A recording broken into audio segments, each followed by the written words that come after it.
I'm being extra silly in this video because I'm going to be reading a book called If I Ran the Circus by Dr. Seuss. It's super funny and I hope you're ready to laugh. All right, here we go.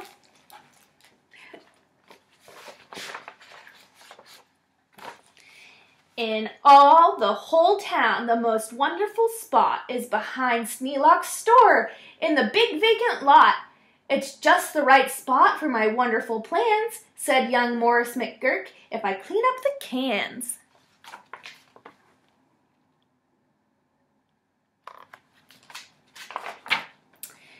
Now, a fellow like me, said young Morris McGurk, could get rid of this junk with a half-hour's work.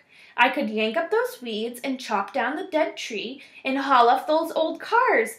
There are just 2 or 3, and then the whole place would be ready, you see.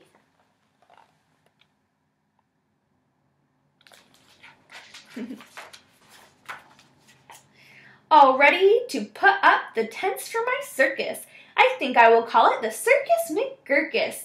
The Circus McGurkus, the world's greatest show on the face of the earth or wherever you go.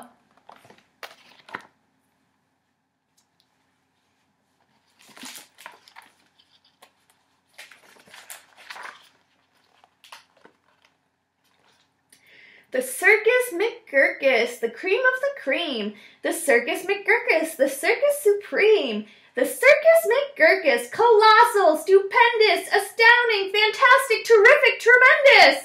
I'll bring in my acrobats, jugglers, and clowns from 1,033 faraway towns to the place that you'll see 'em in, ladies and gents, right behind Sneelock's store in the great McGurkus tents.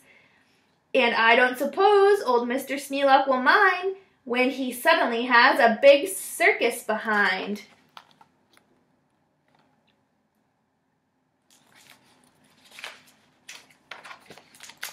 After all, Mr. Sneelock is one of my friends. He might even help out doing small odds and ends. Doing little odd jobs he could be of some aid, such as selling balloons and the pink lemonade. I think 500 gallons will be about right, and then I'll be ready for opening night.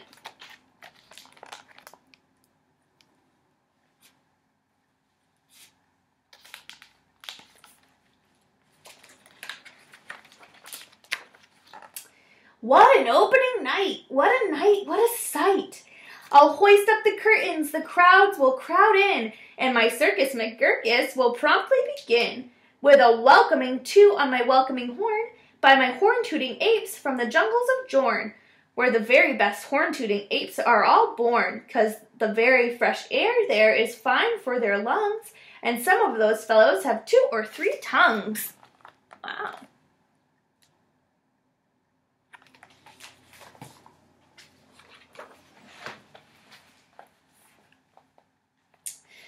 This way, step right in. This way, ladies and gents. My sideshow starts here in the first of my tents. When you see what goes on, you'll say no other circus is. Half the great circus, the Circus McGurkus is. Here on stage 1, from the ocean of Ulf, is a sight most amazing, a walrus named Rolf, who can stand on 1 whisker, this wonderful Rolf, on top of 5 balls, 2 for tennis, 3 golf. It's a marvelous trick, if I say so myself.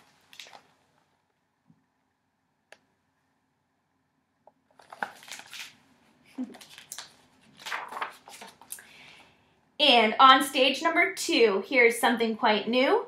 From a country called From comes this drum-tummied snum, who can drum any tune that you might care to hum. Doesn't hurt him a bit, 'cause his drum tummy's numb.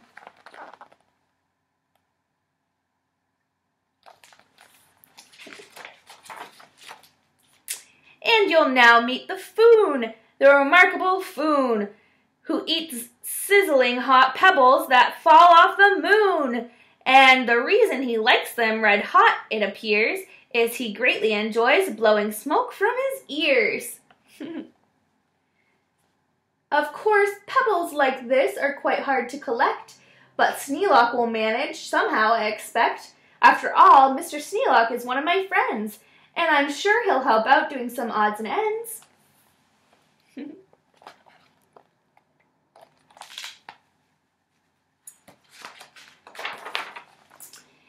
And on stage number 4, see the Willy Walloo, who can throw his long tail as a sort of lasso, with a flip of the hip, with a tail of this kind. He can capture whoever is standing behind. He can capture old Sneelock. I'm sure he won't mind.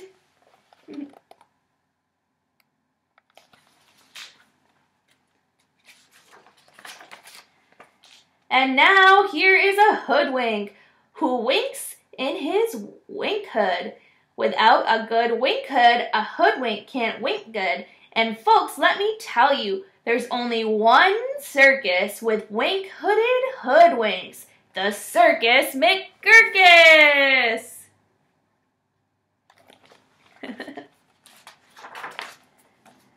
The show of all shows! There's no other showman who shows you a show with blindfolded bowmen.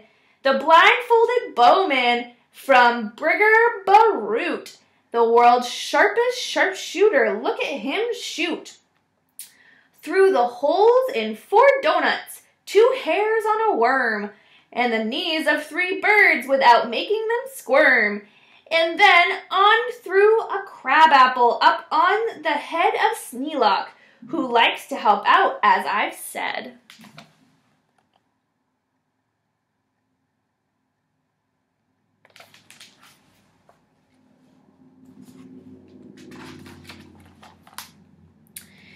And now come to the spot where the spotlight is hot, and you'll see in the spotlight a juggling jot, who can juggle some stuff you might think he could not, such as 22 question marks, which is a lot. Also 44 commas, and also 1 dot. That's the kind of a Circus McGirkus I've got. Wow.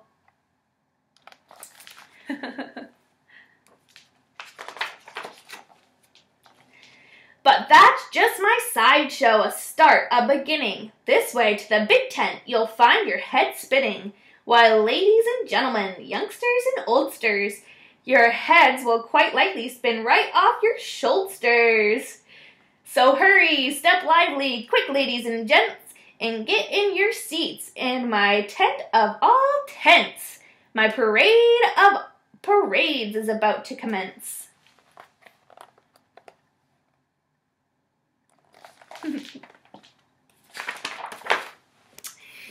You'll see Drum Major Sneelock fling-flang his baton, and my organ McGirkus come on, with its hot steaming pipes of gold brass-plated tin, snorting all sorts of snorts in a bumble-bling ding. That is super stupendous, stupendous, stupendous. And when I play Dixie, please join in the chorus.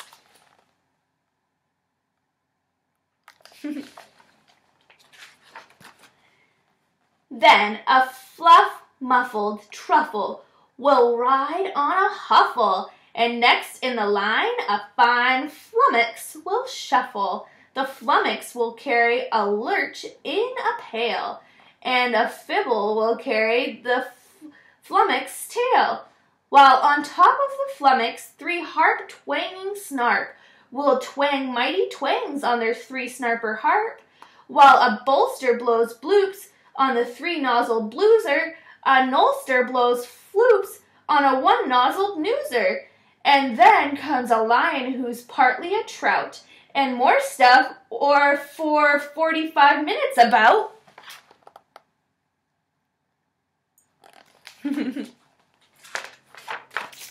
And then, behind them, then, while everyone stares, come my to and fro marchers who march in 5 layers. The fros march on 2s, and the 2s march on fros. Don't know how they do it, but that's how it goes.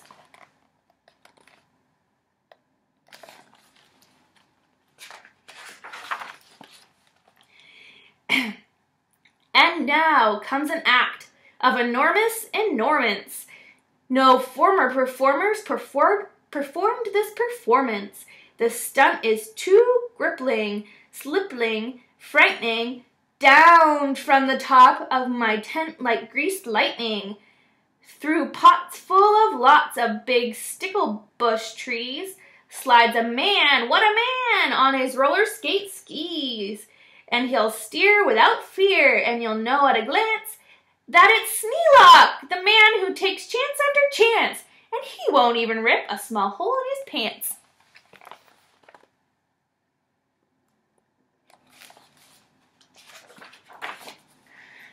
And now here in this cage is a beast most ferocious, who's known far and wide as the spotted atrocious, who growls, howls, and yells the most blood-curdling sounds, and each tooth in his mouth weighs at least 60 pounds.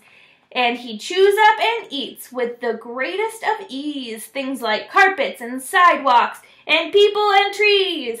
But the great Colonel Sneelock is just the right kind of a man who can tame him. I'm sure he won't mind.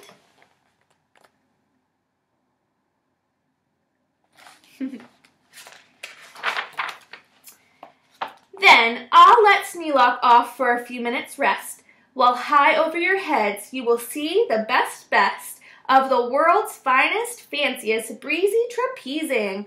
My Zoom-a-Zoop troupe from the West Upper Bendeezing, who never quite know while they zoop and they zoom, whether which will catch what one, or who will catch whom, or if who will catch which by the what and just where, or just when and just how, and which part of the air.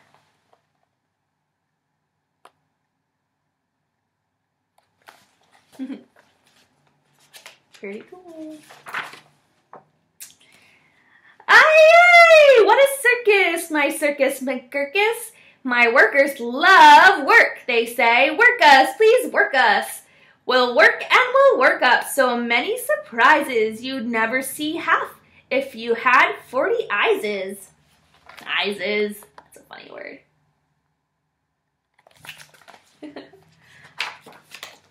And now, again, Sneelock. Brave Sneelock is back, risking life on my patented life-risking track. While the speedsters I call my colliding collusions race round in swift cars called abrasion contusions. And Sneelock just lies there, not one bit excited. I know he won't mind. He'll be simply delighted.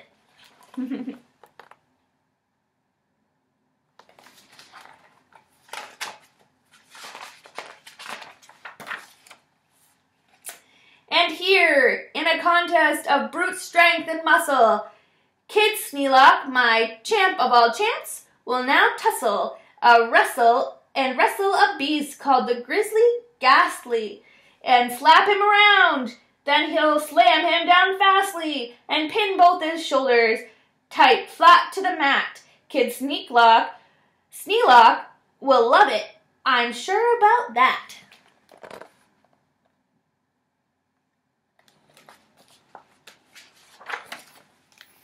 And while that goes on there, look at this go on here. Have you heard of my herd of through horns jumping deer?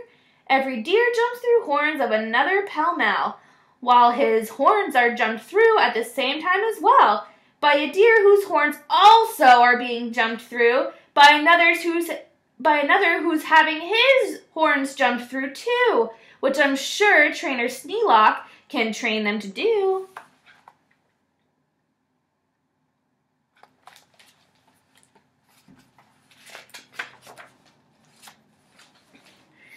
Then the whole tent will ring with hoorays and wild shouts when I wheel in my whales and they turn on their spouts. First my whale number 1, with an aim that aims true, spouts a spout that spouts Sneelock to whale number 2. And then whale number 2 spouts his spout like a gun, and that spout spouts old Sneelock right back to whale 1. And then forwards and backwards on spout after spout, my great spout rider Sneelock gets spouted about, just as long as the water their spouting holds out.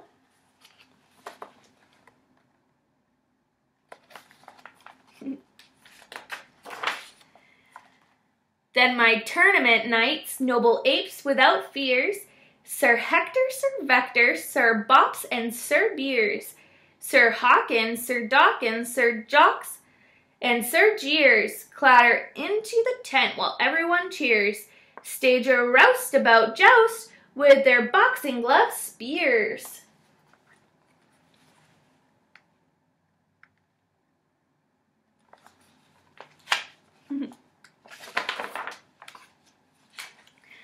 While all this wild ruckusing goes on below, at the top of the tent, look, the star of my show, great daredevil Sneelock, the world's bravest type.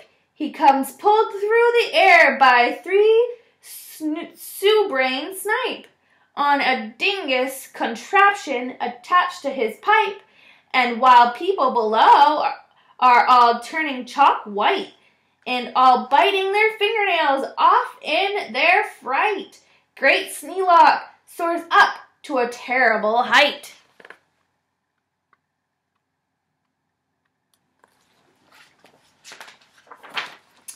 Then he shakes himself loose, he starts down in a dive, such as no man on earth could come out alive. But he smiles as he falls, and no fear does he feel. His nerves are like iron, his muscles like steel, and he plunges down, down, with his hair still combed neat, 4,692 feet.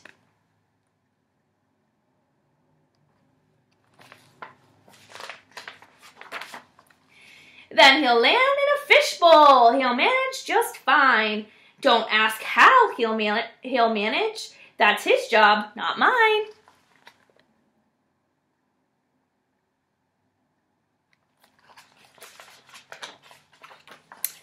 Why, he'll be a hero, of course. He won't mind when he finds that he has a big circus behind. The end. Wow, what a silly book. The Circus McGurkus sounded like a lot of fun. I hope you enjoyed this fun book and laughed along with me. Have a great day, friend. We'll see you next time.